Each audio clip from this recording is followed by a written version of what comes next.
We have Levon Aronian entering the frame in his amazing shirt, and he takes on Parham Maghsoodloo.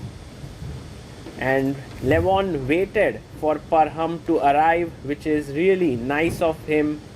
Gentlemanly behavior there by Levon. I really love his shirt there, very colorful. Parham adjusts his pieces, and it's going to be a very exciting game of chess that we are going to witness between these two individuals. Parham gets his pieces in order and plays the move c5. It's the Sicilian defense here. Knight comes out to f3 and pawn to d6. Bishop b5 check. The last time these two players played each other in Chennai, the game ended in a draw. Knight d7 and bishop a4 has been played.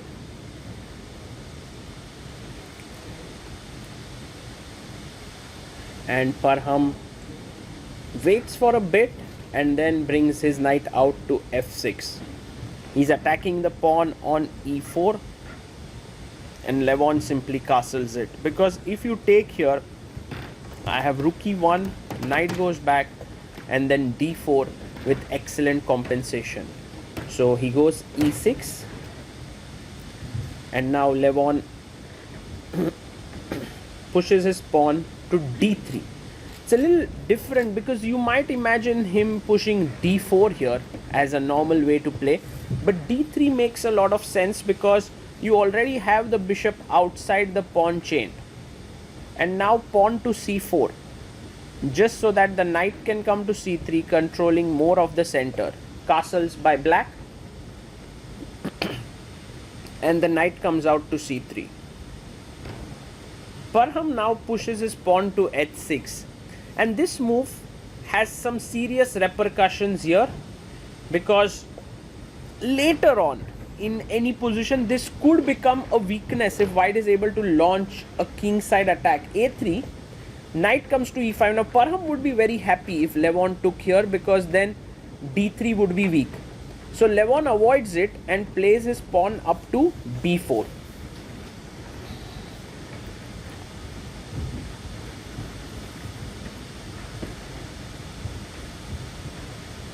And now the bishop comes to d7, offering a trade of bishops here, and white plays the bishop back to c2. So Levon is just keeping all his pieces on the board, has more space, and now this move knight g4 is a little bit dubious, because one of the main plans that Levon has is to move the knight and play f4.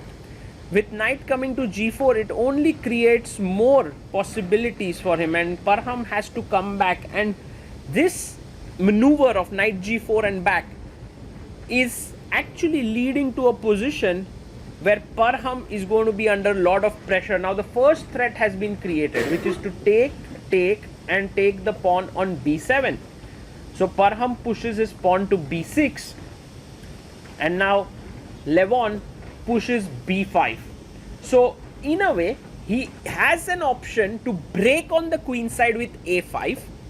Bishop goes back to c8, and does Levon now push forward with f4? Yes, he does. Pawn to f4. If you go knight g4, you are in trouble with h3. The knight is trapped. So you have to go back, knight d7, and you will see that white has more space. Rook comes up to f3, and the rook can swing over to g3 or h3.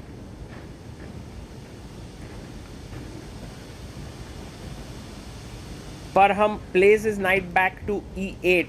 He is trying to be solid, maybe looking for some f5 move to gain back some space, but Levon is on the offensive. He goes rook h3. I believe f5 should still be tried, but knight f6, what exactly is Parham doing? It feels like he's not in his element somehow in this game. And now the knight comes to f3.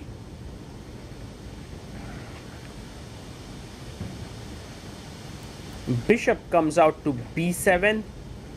The bishop is on this diagonal. Queen e1.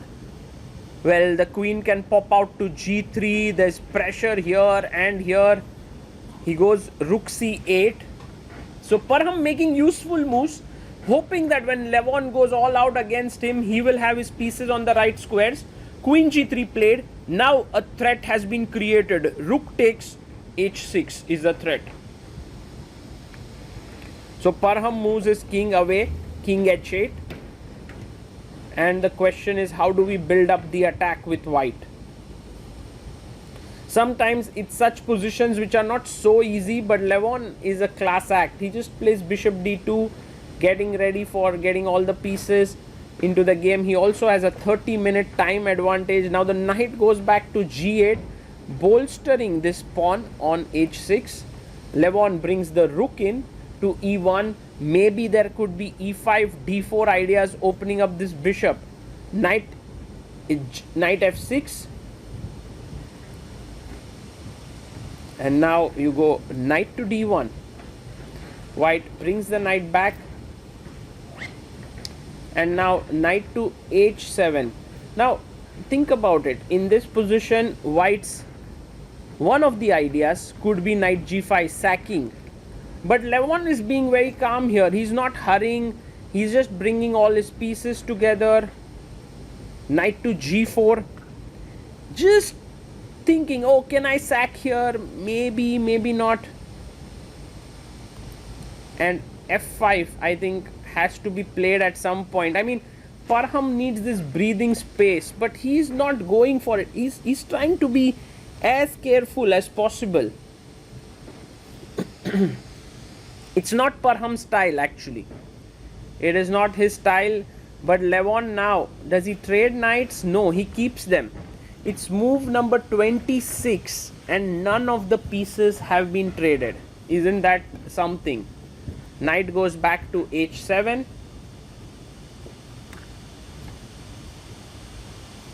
And now the queen comes to f2. Maybe he wants to go g4. I think Parham has had enough. He pushes his pawn to d5, hoping for the first set of trades to happen. But Levon is like, I pass. I'm playing e5. And he gets up from the board. 25 minutes to Levon, 12 minutes to Parham.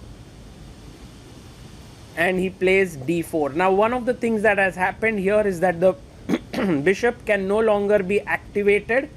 But on the other hand, the knights are terrible because of the e5 pawn. He goes rook e8.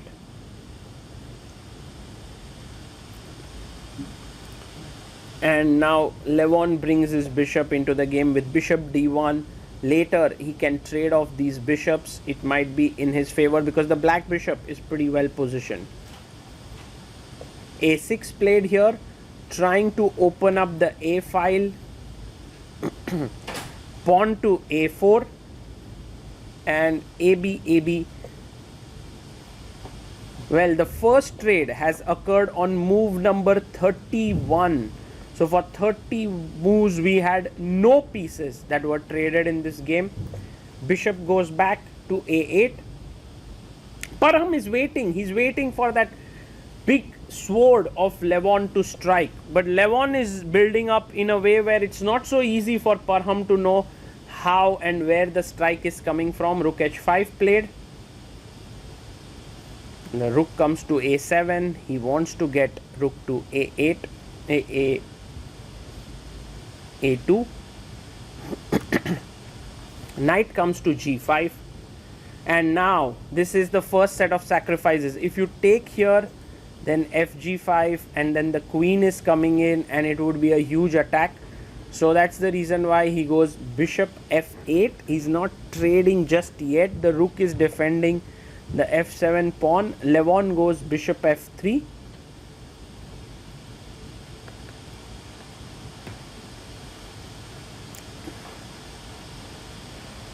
And now Parham plays bishop takes on f3. maybe queen takes to be played. Yeah, he takes the queen.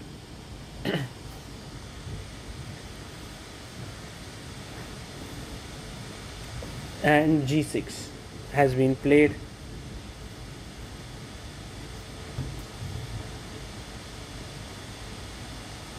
The rook comes back to h3, and yeah, it's important moment, because if you still take here, then I go fg, my knight is coming in. This is actually very big problem. So queen a8, he offers a queen trade of queens, and I think Levon must decline it. He does it. He plays queen f2, and now the best move is to bring rook e7,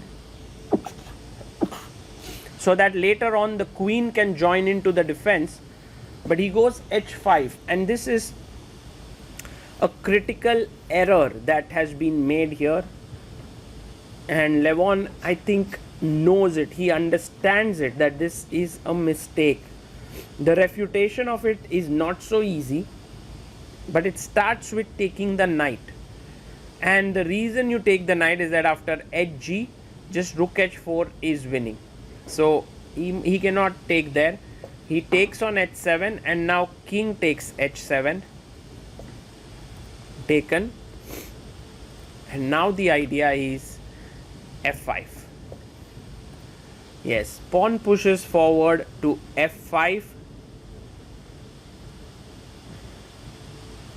and he goes bishop g7. If you had taken ef5, there was rook takes, pawn takes, queen f5 with a winning advantage here, mating attack. So bishop g7, he pushes the pawn forward. The bishop is now almost trapped.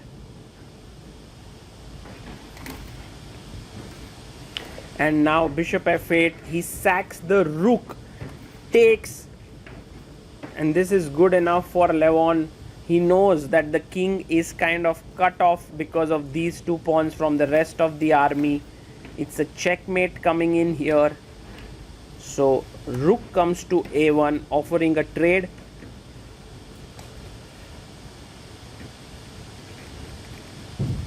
And queen takes h5 check. The king has nowhere to go, so you have to block the check. So knight h6, and now knight takes on h6.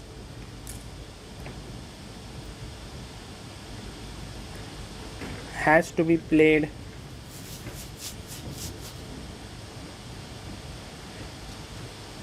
So take,